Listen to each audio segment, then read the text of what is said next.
On vous a probablement dit que pour bien dormir, il fallait se fatiguer et se coucher tôt. Oui, le conseil classique. Et si c'était une fausse piste?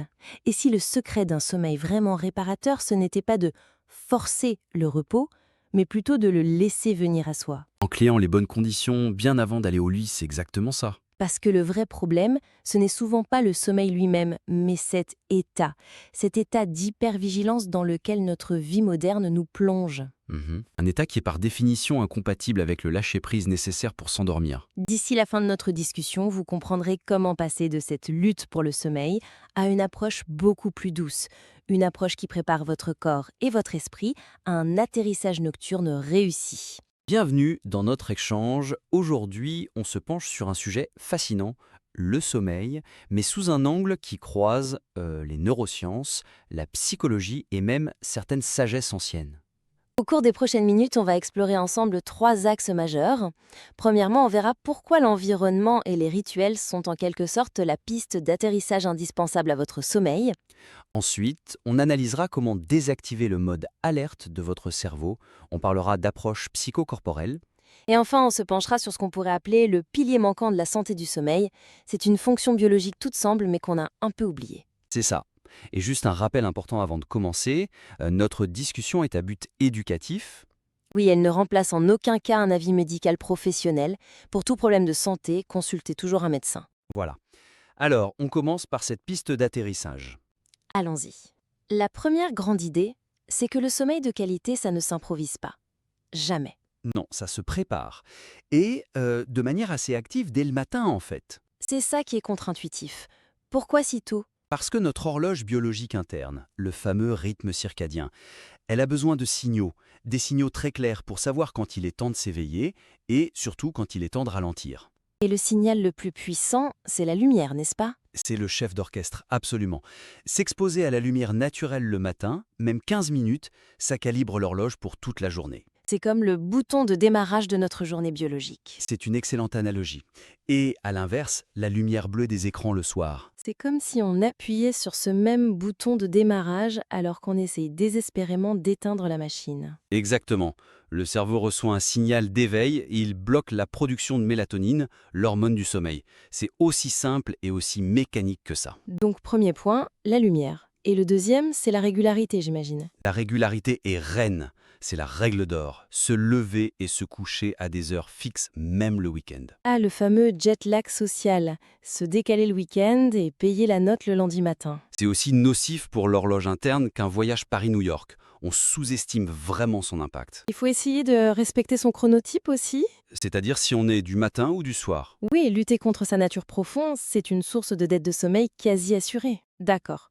Donc on a la lumière, les horaires, il nous manque l'environnement direct. La chambre. La chambre doit devenir un sanctuaire réservé à 2 choses, le sommeil et l'intimité. C'est tout. Pas de travail, pas de repas, pas de scroll sur les réseaux. Et avec 3 conditions non négociables, si j'ai bien compris. 3 conditions, tout à fait. L'obscurité la plus totale possible, le silence, ou alors un bruit blanc ou rose si besoin, et la fraîcheur. La fraîcheur, ça surprend toujours. Oui, et pourtant c'est crucial. Autour de 18 degrés Celsius, c'est l'idéal. Pourquoi? Parce que pour s'endormir, notre température corporelle centrale doit baisser. Une chambre trop chaude empêche ce processus. C'est un mécanisme physiologique de base. Complètement. On vient donc de voir comment préparer le terrain, l'extérieur, avec la lumière, les horaires et la chambre. Mais que se passe-t-il quand le bruit est à l'intérieur de notre tête? Ah, c'est souvent là que la vraie bataille se joue. Voyons maintenant comment on peut agir sur notre état interne. Oui, et on arrive au deuxième axe majeur, qui est peut-être le plus important pour les personnes qui souffrent d'insomnie. C'est une vérité simple, mais difficile à accepter. On ne peut pas forcer le sommeil. C'est même contre-productif. Plus on essaye, moins on y arrive. C'est ce qu'on appelle l'insomnie d'effort. L'idée, ce n'est donc pas de lutter, mais de désactiver le système d'alerte de notre corps, le système sympathique. Pour laisser le système de repos, le parasympathique, prendre enfin le relais. C'est ça. Et pour ça, il y a des outils incroyablement efficaces. Le traitement de référence aujourd'hui, c'est la TCCI. La thérapie cognitivo-comportementale de l'insomnie. Exactement. Et c'est prouvé, c'est plus efficace que les médicaments sur le long terme. Elle agit sur 2 leviers. Le comportemental d'abord. Oui, par exemple, la règle des 20 minutes. Si on ne dort pas, on se lève. On va dans une autre pièce, on fait quelque chose de calme, et on ne retourne au lit que quand la somnolence revient. Le but, c'est de réassocier le lit au sommeil et non à l'anxiété de ne pas dormir. C'est le cœur du principe. Et le deuxième levier est cognitif. On travaille à démonter les croyances anxiogènes. Le fameux « il me faut absolument mes 8 heures, sinon demain ma journée est fichue ». Voilà. Cette pensée, à elle seule, peut ruiner une nuit. Un exercice très concret de la TCCI, c'est la décharge mentale. J'adore ce concept. C'est simple et puissant. Avant de dormir, on prend un carnet et on écrit tout. Les soucis, la to-do list du lendemain, les peurs. Une fois que c'est sur le papier, c'est en quelque sorte sorti de la tête. On donne au cerveau la permission de lâcher prise. C'est une façon de dire à notre cerveau « Ok, j'ai pris note, tu peux te reposer maintenant, on gérera ça demain ». Et au-delà de la TCCI, il y a d'autres approches comme la sophrologie ou le yoga. Oui, des méthodes qui visent pas à supprimer le stress, parce que c'est impossible, mais à le réguler, à faire équipe avec soi-même, comme le dit joliment une source. Avec des exercices de relaxation dynamique, c'est ça? Pour libérer les tensions physiques? Tout à fait, le stress se loge dans le corps, les épaules, la nuque, la mâchoire. Des exercices comme le pompage des épaules permettent de relâcher physiquement cette tension. Ça envoie un message direct de détente au cerveau. Et puis, il y a la visualisation pour détourner l'attention de l'obsession de dormir. Oui, se concentrer sur une image mentale positive, un souvenir agréable.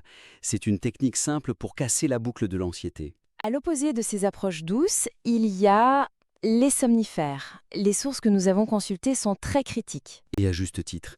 Un expert les qualifie même d'escroquerie intellectuelle. C'est une formule choc. Elle est forte, mais elle est juste. Les hypnotiques n'induisent pas un sommeil naturel. C'est une sorte d'anesthésie légère. Ils altèrent complètement l'architecture du sommeil. Exactement.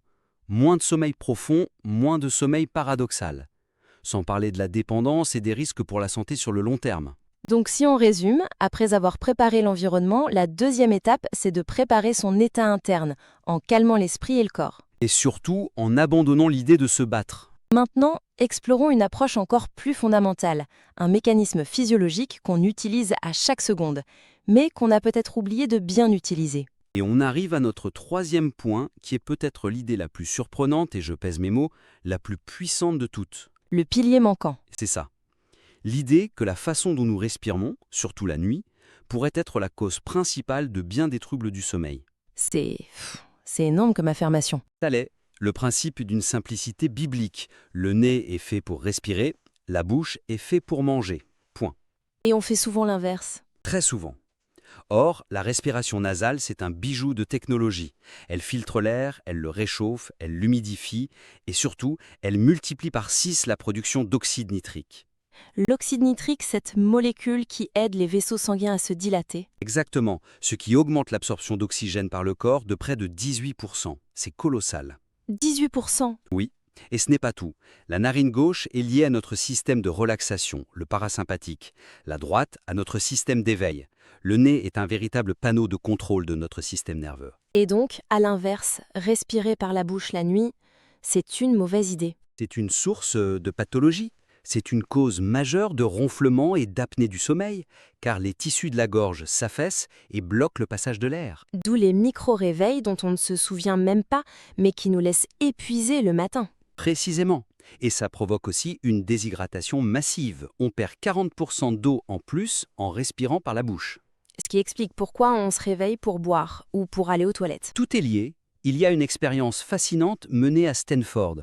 Un journaliste en parfaite santé s'est volontairement bouché le nez pendant 10 jours pour ne respirer que par la bouche. Et le résultat? Catastrophique. En quelques nuits, il a développé des ronflements massifs, de l'apnée du sommeil, et sa tension artérielle a grimpé en flèche. En 10 jours. En 10 jours.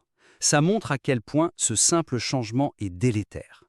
La bonne nouvelle, c'est qu'on peut rééduquer sa respiration. Comment fait-on? Des techniques comme la cohérence cardiaque, en respirant uniquement par le nez, 5 secondes d'inspiration, 5 secondes d'expiration.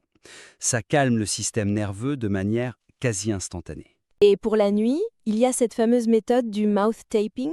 Oui, ça peut paraître étrange, mais c'est très efficace. Il s'agit de placer un petit adhésif microporeux verticalement sur les lèvres. Juste pour encourager la bouche à rester fermée. C'est ça. Le but n'est pas de sceller la bouche, mais d'inciter le corps à retrouver son réflexe naturel de respiration nasale. Pour beaucoup, ça élimine les ronflements dès la première nuit. C'est un changement de paradigme complet. C'est vraiment le pilier oublié de notre santé. Tous ces concepts sont puissants. Mais comment on les applique concrètement dès ce soir? Proposons un plan d'action simple en 3 étapes. Très bonne idée, quelque chose de simple à mettre en place. Étape 1, le rituel de l'environnement. 1 heure avant de vous coucher, activez le mode nuit sur tous vos écrans et baissez la température de votre chambre. Évitez toute lumière vive. C'est la préparation de la piste d'atterrissage. Simple, basique, efficace. Étape 2, la décharge mentale. 15 minutes avant d'aller au lit, asseyez-vous avec un carnet. Écrivez tout ce qui vous occupe l'esprit.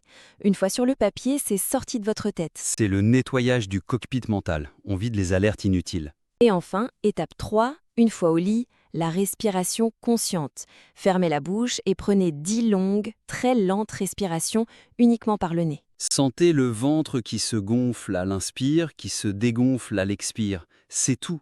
N'essayez pas de dormir. Essayez juste de bien respirer. Et si on a l'impression d'avoir le nez bouché, ami, c'est une objection fréquente. C'est un excellent point. Souvent, le nez est congestionné parce que l'on respire trop par la bouche. C'est un cercle vicieux. Le simple fait de porter son attention sur la respiration nasale, de faire quelques exercices doux, va commencer à décongestionner et à rééduquer le corps. Il faut être patient. Donc pour résumer notre discussion, on a vu que pour mieux dormir, il faut moins se focaliser sur l'acte de dormir et beaucoup plus sur la préparation. Tout à fait. Premièrement, le sommeil a besoin d'une piste d'atterrissage claire, des horaires réguliers et un environnement frais, sombre et calme. Deuxièmement, il faut désarmer l'hypervigilance. Calmer son esprit, son corps, plutôt que de lutter. Lâcher les armes. Et troisièmement, le point peut-être le plus transformateur, la respiration nasale est une fonction biologique essentielle. Une fois restaurée, elle peut radicalement changer la qualité de vos nuits. Pour la semaine à venir, on vous invite à essayer une seule chose. L'étape 3. Juste les 10 respirations nasales lentes avant de dormir. Observez simplement ce qui se passe, sans jugement, sans attente, juste observer. Rappelez-vous cette analogie de l'atterrissage. Un bon pilote ne coupe jamais les moteurs brutalement, jamais. Il prépare sa descente, il réduit la vitesse progressivement. Faites de même avec votre sommeil et vous retrouverez petit à petit la confiance en votre capacité naturelle à